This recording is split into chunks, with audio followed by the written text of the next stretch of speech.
And now, finally, the moment that you've been waiting for. The man who loves Iron Man more than anything else, but would never run an Iron Man, Joel O'Connor! The people are represented by two separate police working groups. The police who investigate crime, and the district attorneys who prosecute the offenders. These are the stories.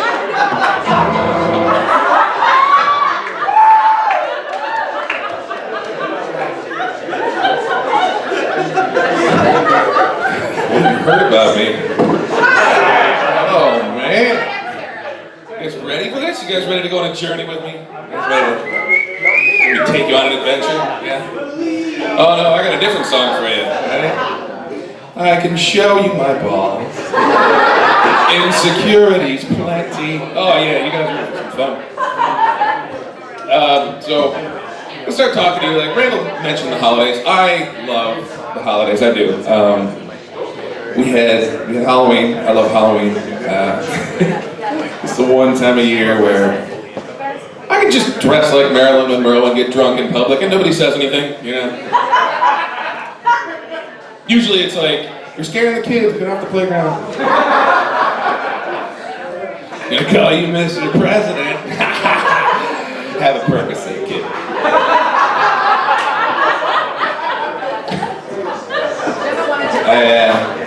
I do like Halloween, but the one thing that I don't understand about it is just this trend for these past few years where there's just like a sexy version of every costume. It's kind of weird, you know? I mean, some of it I get, you know, sexy witch, okay, that's fine. You know, sexy vampire, yeah, they start out sexy, so that makes sense.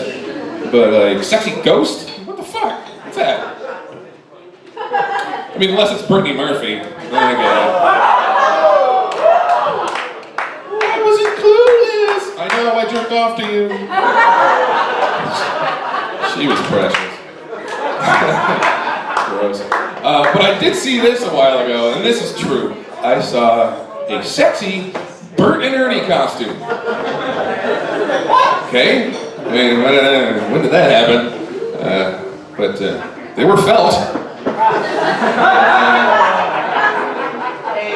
And we know where the hand goes, too, right? Yeah. It's not easy being great. But we just have my favorite holiday. I love Thanksgiving. I love it. Love it. It's the one day a year everybody eats like me. You know? I don't feel so weird and alone. I feel like a coach on that day, you know? I show up to the dinner, like, you guys been training? You guys been doing your push downs? Oh, you gotta wear a stretchy belt. If you wear a stretchy belt, you don't have to loosen it, nobody knows. Oh no, you're stopping? You can't stop. Go back for thirds. Go back for thirds. You're not done until you're like, it's like stacking up your throat like you're losing at Tetris. That's when you're done. You're not done till you're out of breath from eating. You're like, I think there's a corn kernel in my heart. Oh, pie? Yeah, we'll have some pie. Absolutely. Let's do that. Yeah, I love Thanksgiving, but next one. Oh God, like in a few days, right? Christmas. You guys wheels up, ready for the war on Christmas? I mean Christmas? Anybody else a foot soldier in the war on Christmas? Right? Yeah, say it with me. In the name of James Randi, Penn Teller, and Neil deGrasse Tyson. Yeah! For those of you who don't know, here's what the war on Christmas is. What we do is we politely ask people to maybe like encourage them to say happy holidays to people if they don't know if they're Christian or something else, like if you don't know. And then Christmas is gone. Then that's it. That's the plan. That's what we're gonna do. It's ridiculous. It's not real. It's not real.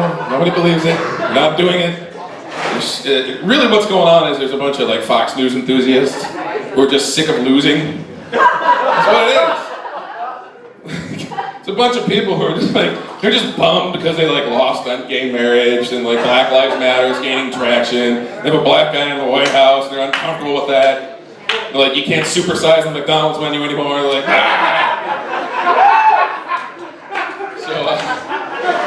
So they're like, they invent this imaginary atheist Muslim monster that they can hurl arrows at. Like, "Rah, Jesus isn't real, Sharia law tastes like bubblegum." And they're like, "That thing's bad." And then every year, because of how calendars work, Christmas happens anyway. And they go, "We won again! We did it! We won again!" Careful, they're coming for our Easter baskets next. And then they got all excited and start singing Christmas carols. But Steve in the back gets confused and he starts chanting USA, USA. You know?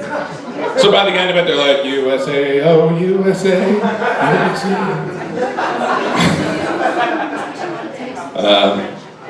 I do like Christmas though. I mean, I don't want to wage war on it. I kind of enjoy it. But Christmas has gotten different, you know, now that I'm older. I can't really ask for toys for Christmas anymore. I mean, I do, but you know, nobody buys them for me. They're like, "You're an adult." I'm like, "Okay." Yeah. Action figure, brother. Alright. Yeah, good. But the good part about it though is now I have like a bunch of nephews. So like toys are back, you know? Not for me, but they're back, yeah. So whenever I shop for them, I shop with like a 70% eye for like, what does Tyler want? And a 30% eye for like, what do I want to play with on Christmas morning? So yeah, every year I kind of like, should I do it? Yeah, fucking I'm gonna do it. And I wait around and watch them open up their Christmas gifts and like, hey, I'm gonna get to mine. Like, oh yeah, good, chemistry set, that's cool. I'll pull some shit up. Transformers, I'll know how to do that by the end of the day. I got to mine, here we go. Look at Legos! Yeah! Legos, if you don't love Legos, you're wrong. They're the greatest toy in the world.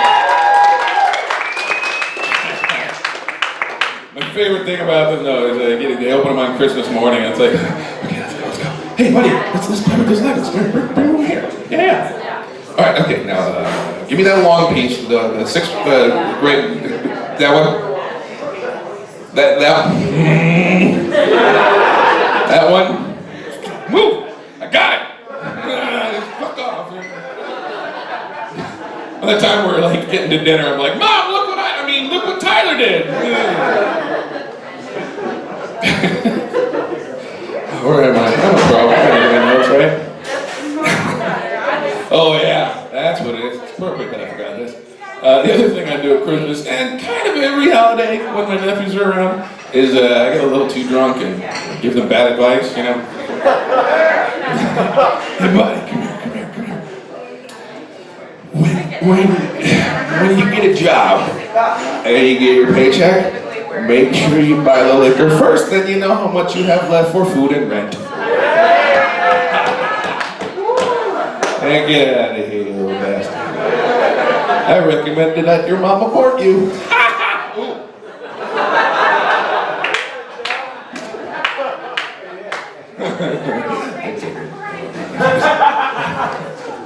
But I love having nephews. It's great because you know you can like fill them full of junk food and dangerous ideas, and then just send them home. Like, here's your grenade back. I pulled the pin.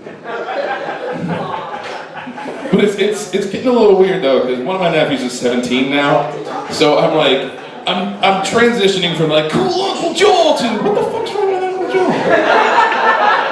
Like, why does he still have toys? 'Cause I didn't have kids and they didn't crush my soul, you little shit.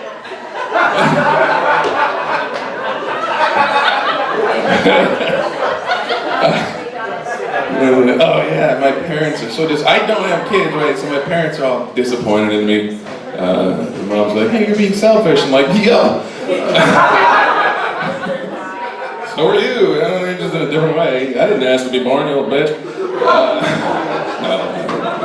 But a while ago, though, something happened. I was sitting around the table with my parents and we were talking like politics and global warming and blah, all that doom and gloom shit. And I said to my parents, like, you know, that's just another reason why I don't want to have kids. And my mom went, yeah, don't have kids. I'm like, finally! All we had to do was light some tire fires and kill a few polar bears. And my mom's like, yeah, fuck it, don't have kids. Like, global warming, worth it. You guys can take care of that shit. I'm gonna be dead by then. Racing you to the grave, look at me.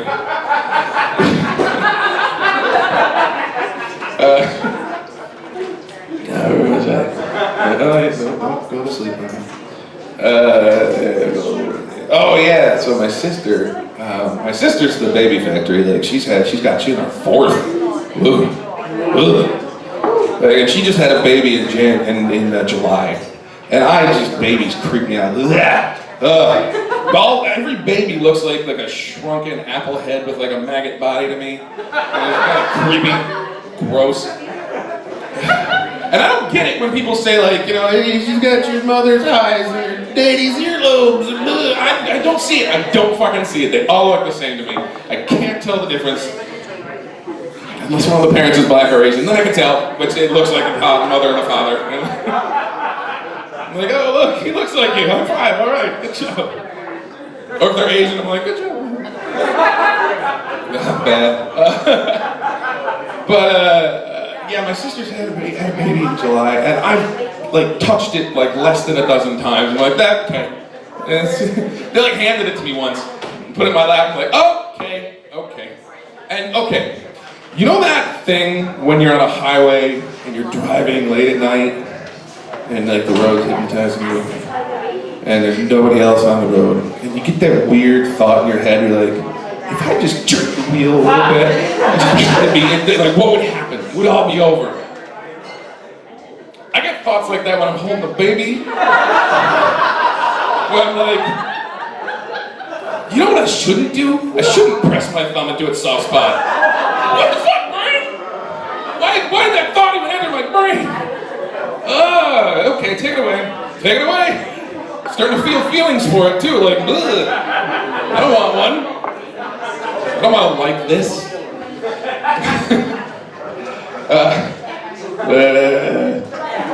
Like, look at me. I shouldn't hold a baby. I just shouldn't hold a baby. Like, the other day, I tripped upstairs, not down. I tripped on this step, and then in defiance of gravity logic, I landed on this step. Now, if I did that when I was holding your baby, you wouldn't have a baby anymore. You'd kind of have like a smear. You have like a paste that you can like scrape up and spread on toast at the funeral. Because babies have the most power when you eat them, right? They're innocent souls. Delicious. It's a modest proposal. That's a literary joke for you. I'm a big guy. I don't know if you know this. But I try to keep in shape. Well, I try to maintain a baseline. That's more honest, right? Because this can get way worse. But I'm never gonna get great. But here's my problem. My brain is like the Spartans in 300, and food is like Persians, like an army of Persians. And my brain's like, hold, but there's always one soldier in my brain who's like, hang on, hear me out. Persian food is delicious. How about we just let like one or two of them through? That'll be fine, right? And before you know it, it's like 1:30 in the morning and I've eaten a 4-course meal. We're like, this is pasta! But yeah, I try to exercise. I walk a bunch. I walk a lot. I try to walk a couple miles almost every day. But a while ago, I was walking from downtown here. I don't know how many of you are from here. And then I walked up to Western. That's a big fucking hill, right? So I was sweating a lot, huffing and puffing. And then I got to the top of the hill. There was this really cute college girl, and she kind of walked toward the corner from one way, and I walked from the other. We met on the corner, and then I had to do that thing where I was like pretending like I'm not out of breath. Where it's like, how's it going?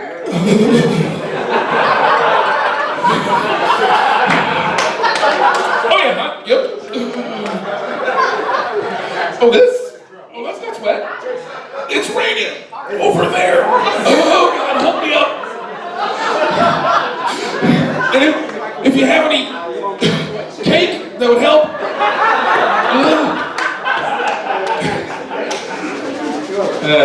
It doesn't always work well. We didn't date. But, it's also kind of funny because like I have this image in my mind of what I look like, and what I really look like doesn't look like that, you know. So like if I stand in front of a mirror in the bathroom and I kind of everything's looking pretty good, yeah, that's all right.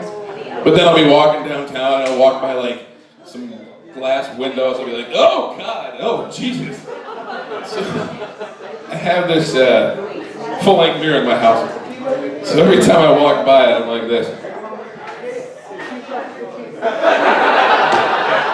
Hey, I'm looking good. I'm looking good. Here's something that's not a punchline that just happened. I just pulled a muscle. I'm not kidding. It kind of hurts. That's the best punchline of the night. Oh, this will help.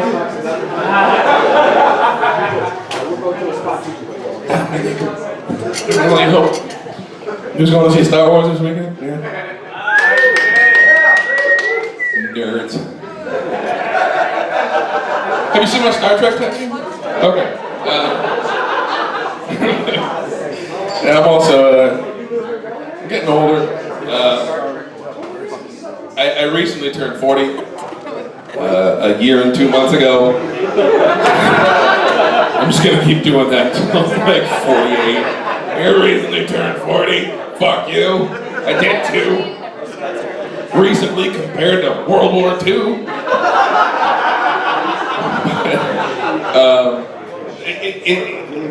With turning 40 comes a bunch of changes, and I know it's because I'm getting older, because these changes make me like confused and angry.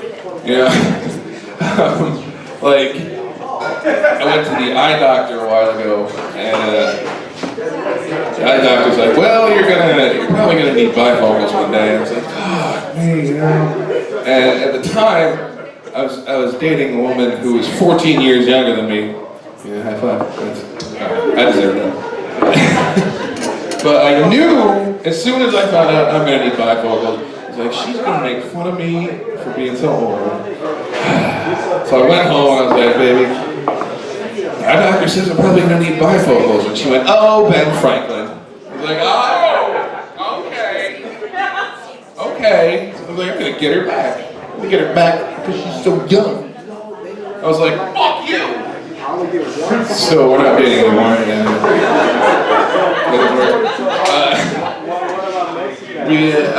We were listening to an internet radio station once, she and I, and it was one of those ones with like Last FM or something, like non-subscription bullshit. But you pick a band, you know, you all know how it works. You pick a band that's a starting band, and she picked the Smashing Pumpkins, which I was like, yes, finally I have an influence on what she listens to. This is my jam. We're still saying this is my jam, right? I'm old. I don't feel good now. Yeah, we're good. All right. Okay, just as an aside, this is my jam. I get that. That makes sense. But all of you young people who are like beautiful and nubile and have thoughts in your head, let's forever please stop saying totes adorbs. Please. My generation stopped saying tubular and radical. You fucking owe us, okay?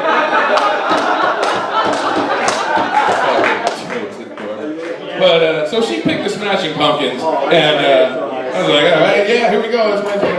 And music was playing, and then every now and then it'd break for commercial, and they kind of tailored the commercial to the music you're listening to, you know. So we'd break for commercial for AARP, the American Association of Retired Persons. What the fuck? How did I get that old? I'm not that old. It's like some little asshole in a booth somewhere was like, oh look, they picked the Smashing Pumpkins. That's totes adorbs. Play the commercial. Today is the greatest day to buy some life insurance. Can't wait for tomorrow. You might not have that long, you won't fuck. So So I got up out of my chair, which was kind of hard because I have a bad hip. And I was like, crumb bum. If you don't like that kind of music, you can take it on the arches because it's Cracker Jack. Computer box, boom.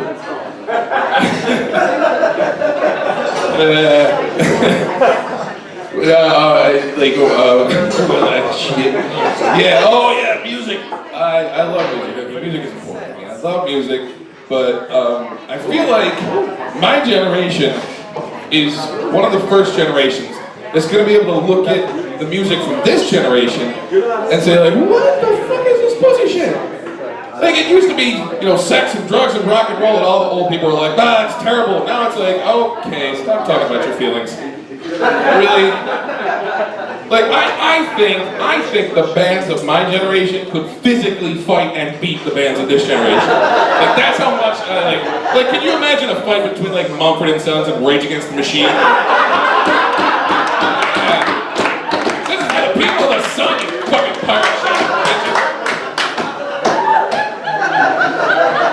And even more than that, I think the boy bands of my generation could kick the ass of the boy bands of today. Yeah, like I'd go so far.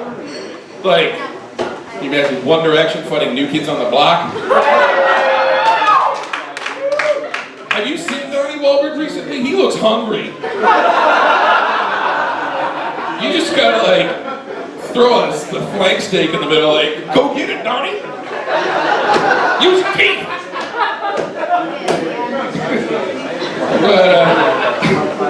And like because I'm getting older, I'm worried about like my mental faculties, because my grandmother, she had Alzheimer's before she died, and my dad is an idiot. So I do these tricks to keep my mind limber. I try to like do things to, This is the punchline. No, but like, have you ever gone to the grocery store and you have a list of like 3 things you gotta get, and then you get home and you got 6 things and only one of them was from the list? You ever done that? You come home, you're like, check out what I got. I got some discount Spider-Man Valentines. Huh? Toilet paper. So here's what I do. When I leave the house, I make up a song in my head. Now, have you ever done that? You ever like made up a song in your head? Like you can do it for any number of reasons. Sometimes I do it because I have a shitty song stuck in my head. Like I'll be walking around for a day and a half singing Smash Mouth songs in my brain. I'm like, fucking brain.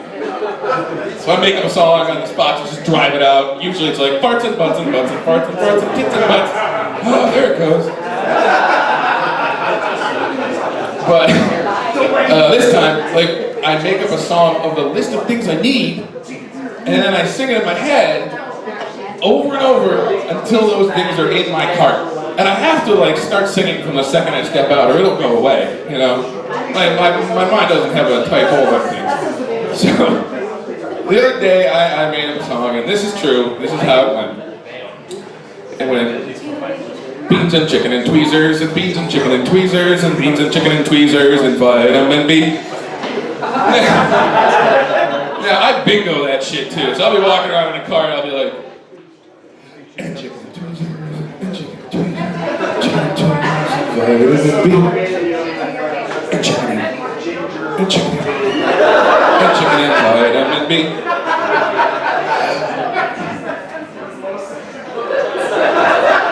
Vitamin D, wait, B, fuck! Ooh, Valentine's.